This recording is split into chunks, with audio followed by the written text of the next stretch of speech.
People throw away a lot of good electronics. So lately, by pure chance, while I was at the dumpsters, I saw a very good looking MSI gaming laptop, very similar to the first laptop I ever had. When I was about 14, my first gaming PC actually was an MSI gaming laptop very similar to this. It had a GTX 970 and an i7 6700 HQ. So I couldn't pass this up. I just went there, picked it up, and it also had a charger right next to it. Now you should be wearing gloves because this thing is absolutely filthy. However, I do think we can restore this and effectively get a free gaming laptop with just a bit of labor. Things are far from being as simple as they look because first of all, we don't know if this even boots up. But right now, we're not even able to get this thing open because it has been glued to the hinges because I think they got broken during usage and the guy tried some DIY repair. So with that said, first of all, let's give it a proper look and then let's see what we can do. Now the first obvious thing which we see is it's missing a bit of plastic to hold it in the end, but it's also missing every single screw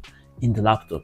And the warranty sticker has been voided, which if you know something about laptops, this is very bad news because it means they may have tampered with the inside and tried to fix it or damaged it forever. And if a technician tried to fix it and failed, your chance of actually fixing it is going to be a lot lower. What we can also see though is the model number over here.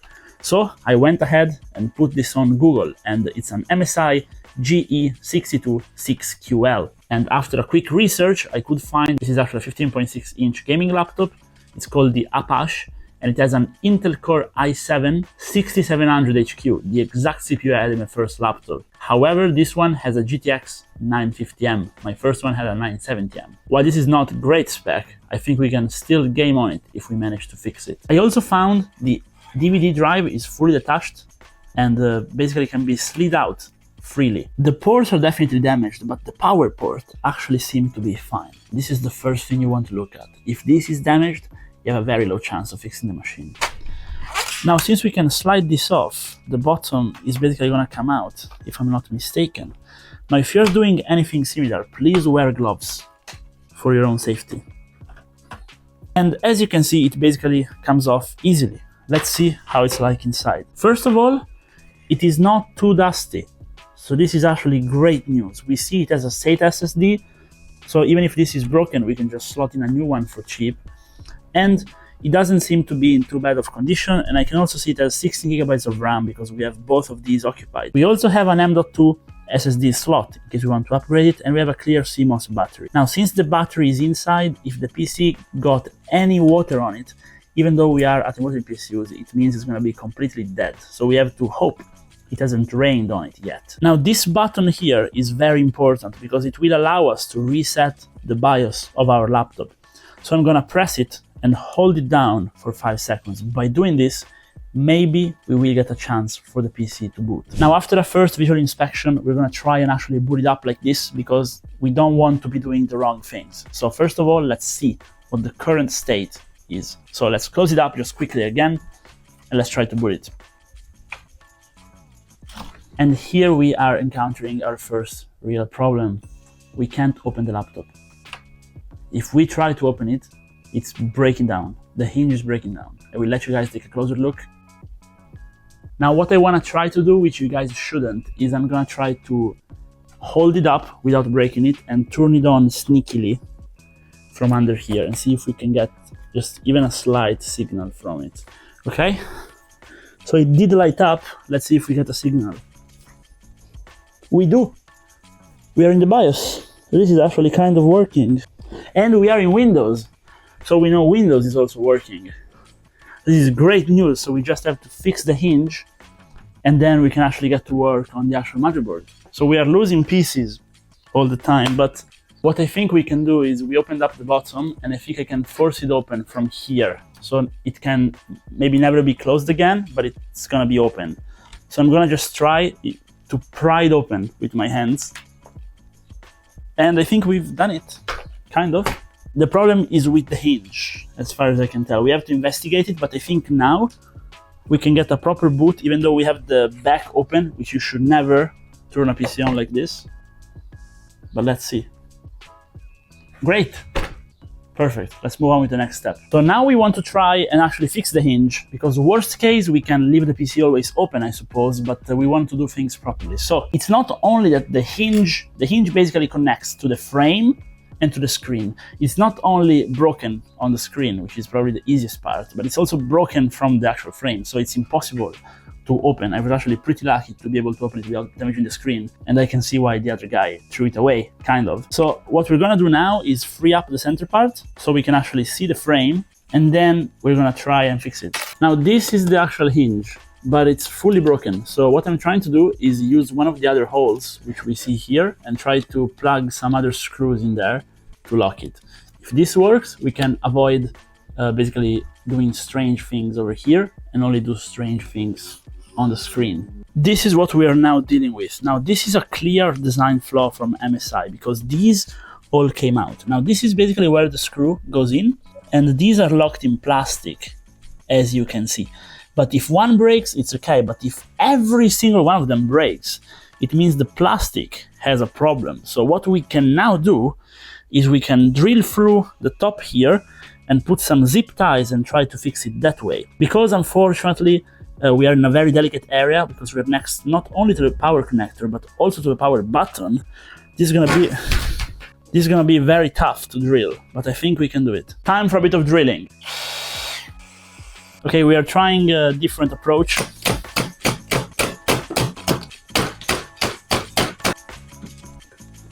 As you saw, guys, professional method. Now we're gonna do another hole, same way. Get back to you after to avoid your suffering. Guys, it's the time. Okay, check this out. So we put it here. Now we slide it back into here, and on the back, close it up. And it's now working again. Now we have the laptop pretty much fixed. Now don't mind this, because I have to clean it up, because I ended up putting some zip ties here and also there, which you can't really see, but which you can see clearly from the back. And we had also to glue it up again. So the guy was actually not wrong in the gluing up process. And now this laptop hinges, they work perfectly. I'm gonna show you. I mean, check out just the perfect functionality. Pretty sweet, isn't it? Now the next step is going to be to clean it all up, get rid of the glue residues, and then go ahead with the actual hardware. So what I want to do is get rid of the old SSD, because we think it's toast. I will test it out on the bench outside, and then we'll do a nice repaste of the whole PC so we can get his performance back to perfectly working. Now for the SSD, I've gotten this S25 Pro from Yotamaster, and you can buy it on Amazon for like 50 to 60 bucks. And for 1 terabyte of SATA SSD, I'd say it's a decent price. This is the only money we're putting in the laptop. Then we're putting in some fresh paste. The battery is unfortunately probably gone, but we will see. And then it should be ready with a fresh Windows 11 install to game.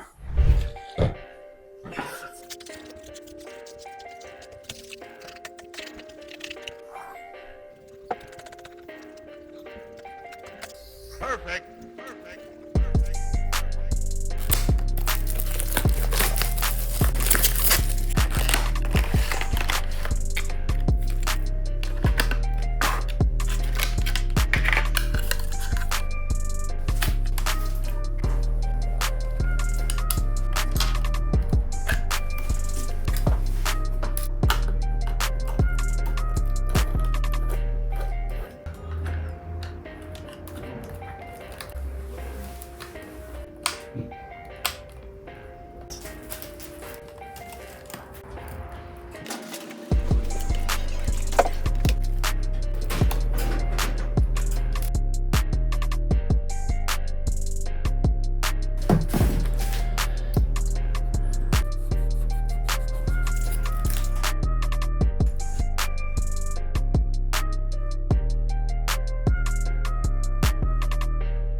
Well, it turns out the laptop did have quite a bit of extra work still to be done. So we did a full repaste of the CPU and GPU, and it turns out they already repasted it, which is actually nice, because if you run a laptop like this for 10 years with no repaste, GPU would probably be toast, but they put some terrible paste in there. So we did that, we gave it a nice cleanup. We of course replaced the SSD with the Yotto Master 1TB one, so we have fresh SSD working, and it actually goes quite fast. I was surprised by the SATA controller in this laptop because I ran a Crystal Diskmark and it was going at around 550 megabytes per second, like the speed of better than a Samsung drive, top of the line back in the day. So it's nice to see from this unknown brand, which is cheap on Amazon. So the SSD I actually fully recommend. You guys can go ahead and buy it. I'm gonna run it on this laptop for a while. But we also had to do quite a bit of cleanup of the laptop itself, and I don't think it came out perfectly yet. I'm gonna give it another run. And I also have to figure out, because some of the keys you can't read anymore, so I'll probably put some stickers on them to make it look pretty. What should I do? Should I do a full key delete, so where you can only type by knowing in your head which key is which, but then it's all RGB, or should I put stickers on it? And also I think I can somehow make the RGB work on the keyboard, but I haven't figured it out yet. If you guys know, for this specific model, let me know. I think it's an old version of the Dragon Center, but you can no longer download it, so it's a bit tricky. But enough with that. You probably want to know what the results are in terms of performance, temperatures, and those things if you're on ImWateringPSUs. So performance is actually great. I ran a 5-strike, we got the world record, but that's just because we had just 3 people running 5-strike on this configuration. So world record is still a world record, but I suppose, and while doing that, it was running surprisingly cool, but also surprisingly quiet. Now you do have a button to max out the fans if you want, but I found you don't really need it, and this laptop is actually very much software limited, not much thermal limited. So I still went ahead and undervolted it and overclocked the GPU. So I did a nice undervolt on the CPU and a nice overclock on the GPU. I still have a very old tutorial where I was explaining how to do this on every single i7 laptop on my channel. It's very old. And of course, you can no longer do it for every i7 laptop, but on older i7 laptops, you can still do it. And you get a nice 20% more gaming performance, and also headroom, thermal headroom, because the CPU and GPU share the same cooling system. So it's very important to free up headroom on the CPU side. On the GPU, we just maxed out the core clock at 135 and gave it plus 300 MHz on the VRAM. Again, GPU is running super cool, so the only issue is the BIOS. You can do a BIOS flash here, but it's gonna take more time, and I'm not sure with the condition the laptop was in if it can take it. But if we were to raise the power limit via BIOS mod, I think we could get another 15%, but we've already gotten 20% over stock, which means the laptop is now capable to play games. Now, let me be very clear. If you want to play games well, this is not the laptop for you. Of course, you shouldn't go dumpster diving to play games well. But if you want to play some games, maybe some older titles, this thing is a beast. I actually ran quite a few benchmarks. I'm gonna just tell you the numbers. If you drop a like and subscribe, we're gonna help you with the budget for charts and those things, you know. But anyways, I ran Apex because I played personally, and on 1080p minimum, absolute minimum, after the overclock, I was able to do around 40 FPS pretty consistently. Now, it wasn't the best gaming experience. I ended up locking it at 30, but locked at 30, it feels like playing on a PS4 non-pro, which is not the best, but it's also what I was playing Apex on until a few years ago. So it is not unplayable at all. Now, Call of Duty Warzone is unplayable, but if you drop the resolution down to 900p, then all of a sudden you can play it. I'm not sure that's playable, you're gonna lose, but if you want to just play for lols with your friends, it's gonna be great. Genshin Impact though, you can play at 1080p high, 30 FPS locked, and it's actually surprisingly smooth. And of course, any older title you can still play. For example, even the older The Witcher, non-remastered, The Witcher 3, you can still play with medium settings and enjoy the game with the overclock, which is quite nice. Any League of Legends, Dota 2, you can play all of these fine. Overall, the laptop is good for normal laptoping. It's very fast, very snappy with the new SSD. You can do work, you can do office work. It also has a working webcam, surprisingly, even though the screen got damaged, the edge didn't touch the camera cable, which runs on the other side, so we were a bit lucky. And the Hinge works perfectly now. We also have access to a few very unusual bits, which I don't have in my brand new machines. So we have for example, an old Thunderbolt port, which we can use here on the back. And we also have a card reader. So, I mean, I can definitely see the use for this laptop. I'm gonna keep it for myself for small tasks around the studio. If I'm traveling, I don't know, in Southeast Asia and I don't wanna bring a brand new laptop, this is gonna be what I wanna bring. I think the restoration is complete, and I hope this video is gonna serve as an inspiration to not throw away older tech, even dumpster tech, but instead try to give it a new life, because it's very fun. I had a lot of fun just fixing it, drilling it, and getting it back up and running again. Again, it brings back good memories. Especially if you can't afford expensive tech, you can just spend a bit of time and make cheap tech run great. So with that said, if you had similar experiences or similar projects, please drop a comment down below. I'd love to read about them. And see you guys in another video. Bye bye.